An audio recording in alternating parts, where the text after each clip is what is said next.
Hello everyone! Welcome back sa aking YouTube channel. For today's video, ituturo ko po sa inyo ngayon kung paano mag-change ng email account sa Binance.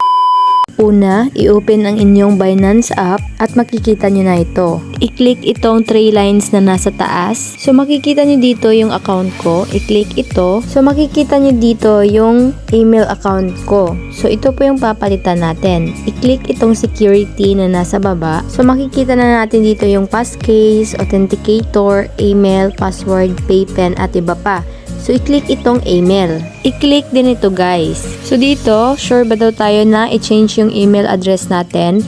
Basahin nyo lang po itong mga nandito. So, i-click na natin ang continue. So, need pa po natin mag-verify. So, ang nakalagay dito, verifying with passkey. So, i-X ko lang ito kasi wala po ako niyan. So, i-click ko lang po itong my passkeys are not available. So, mag-send po ng code doon po sa email account nyo. Pero kung hindi nyo na po hawak yung email account nyo, pwede pong piliin nyo yung passkey or other way. Pero sa akin po, hawak ko pa naman, makikita po natin yung code sa ating email. Ilagay nyo lang po yung code dito at i-click ang submit. So dito po, ilalagay nyo na po dito yung new email address nyo. So meron pong code na masisend doon sa new email na ilalagay nyo dito. Kapag dumating na po, ilagay nyo lang po dito at i-click ang submit. So makikita natin dito, email updated successfully na po. At makikita nyo dito na nag-iba na yung email account natin. So dito din, meron ako na-receive